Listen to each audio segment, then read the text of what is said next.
Bonjour et bienvenue pour ce nouveau labo de zoologie. Alors aujourd'hui, on va s'attaquer à un mix-match de noms imprononçables. On va se taper la tête contre les murs et des joues contre les murs aussi. Oui, je sais, ça fera aucun sens comme la créature on va parler aujourd'hui. Oh misère, aujourd'hui on va parler de Viracocha. Alors, Viracocha est une divinité majeure des mythes incas, car il est le créateur du monde et des hommes. Il est également, il est également nommé Kon Tiki Viracocha, Tenupa Viracocha ou Viracocha Pachayachachik. Son nom signifiant graisse de la mer ou écume de la mer. Cette signification vient du fait qu'il apparut un jour du lac Titicaca. On peut trouver son nom orthographié Wiracocha avec un H, Wiracocha avec un W ou Wiracocha avec un Q. Ouais, quand on dit que c'est un foutoir sans nom.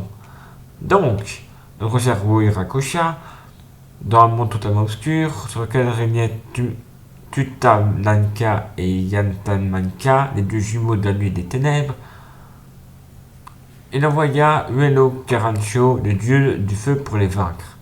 Le règne achevé, la lumière apportée dans le monde, et commença à créer le peuple. Pour ça, il créa alors les premiers êtres qui ressemblaient à des géants. On ne sait pas trop pourquoi, mais ces êtres le mirent en colère. Pour les punir, il essaie de mettre fin à l'ère en cours, provoquant un déluge et les changeant en pierres.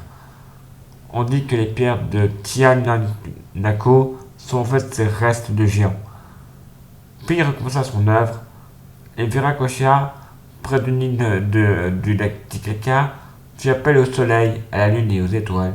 Les Incas l'appelèrent alors l'île du soleil, à laquelle il se rendait une fois par an. Ensuite, avec des pierres autour du lac, Viracocha créa des hommes, des femmes et des enfants. Ainsi, il fit créer cette nation qui posa l'empire Inca, avec des distinctions différentes par les vêtements, les langues, les chants qui les nourrissaient.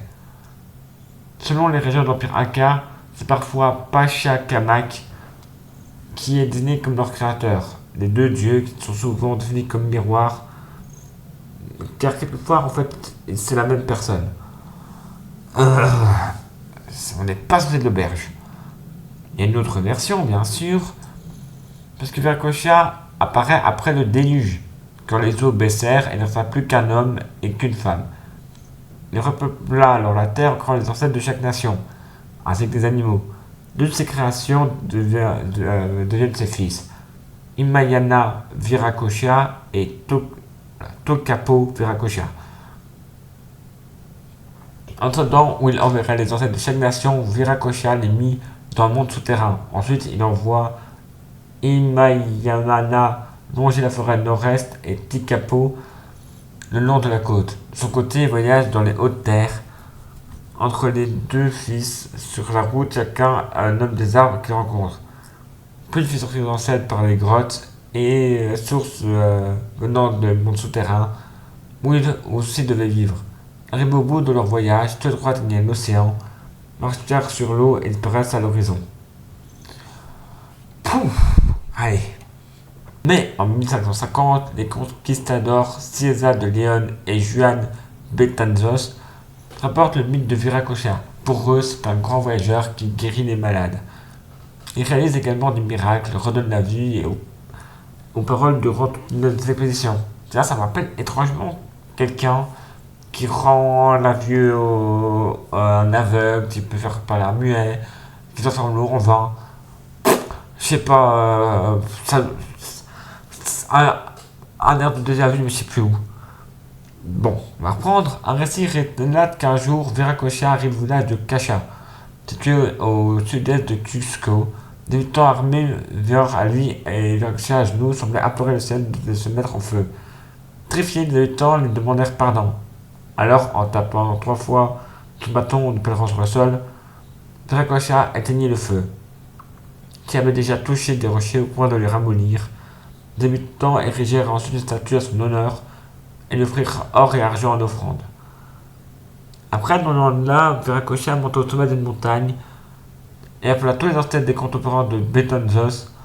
Une autre statue de représentant fut alors érigée à son honneur à cet endroit, tandis ensuite à Cusco où il l'appela de la terre grand seigneur Alcavica qui devint le souverain du peuple. Tout ça porta le même nom que lui avant l'arrivée des Incas et que Cusco ne devienne la capitale de leur empire.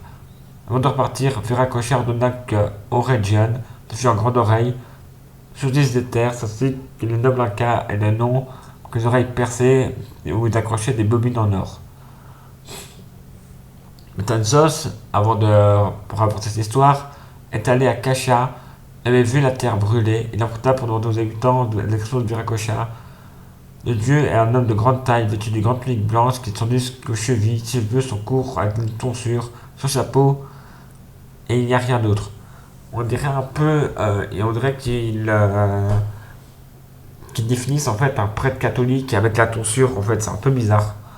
Mais bon, bref. Viracocha est donc un dieu créateur de la province de Huaranchiri, du peuple de Yaos, qui vénérait Ualos Canuccio, mais on ignore qui c'était de même. Cependant, il y a des points communs qui se supposait que c'est bien le même dieu. L'histoire raconte que Viracocha aurait créé des villages, qu'il ait apporté des techniques de champs et de terrasses et d'irrigation de canaux. N'étant pas reconnu, il irait tel un mendiant, seul sans amis et faisait insulter sans cesse. Un jour, il rencontra Kavikala, une magnifique vierge qu'il désirait, mais elle le repoussait. Ne pouvant pas coucher avec elle directement, il transforma un oiseau et déposant sa semence sur une lucuma, un fruit qui poussait sur les arbres sous lesquels la tissait. Kikla mangea le fruit, tomba enceinte, ne sachant pas par qui ni comment. Quand son enfant eut 1 an, elle décida de résoudre ce mystère. Elle appela alors toutes les divinités masculines des montagnes et lieux sacrés. Viracocha étant présent, toujours sous la parole du mendiant, Kikla lui demanda qui était le père de l'enfant. Aucun ne répondant, elle posa son enfant sur le sol, disant qu'il irait naturellement vers son père. Ce que l'enfant fit, car il rampa jusqu'à Viracocha et montant gaiement sur ses genoux.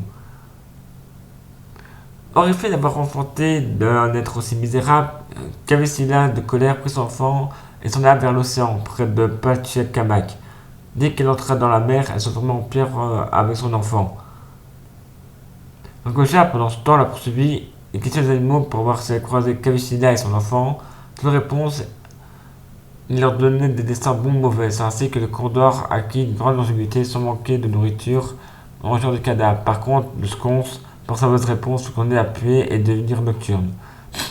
Oh, le coup de bâtard, c'est tu m'aides, je t'aime bien, voilà un cadeau, toi tu me fais chier, me crever. Maintenant, on dirait un peu la mythologie grecque avec Zeus, certains enfants que certains rois ont voulu pas en certains parce que c'est pas le mien. Il y a beaucoup de similarités. Donc, Viracocha finit par arriver sur le site de Pachacamac, où les filles de Uprei Ustek étaient gardées par un serpent. Il suffisait alors l'aîné, mais lorsqu'il tenta avec la cadette, elle tomba en colombe et s'enfuit. De colère, Viracocha jeta dans l'océan les poissons que Urpei Ushak conservait dans le bassin, peuplant ainsi la mer indéfiniment. Il poursuivit à la recherche de Kalikilia sans jamais la retrouver. On en trouve dans ce même God of Inca et très peu d'autres informations en fait, comme c'est une civilisation qui a disparu sans laisser vraiment de traces, c'est très compliqué d'avoir des informations. Sur ce, c'est la fin de ce labo, à très vite, bye.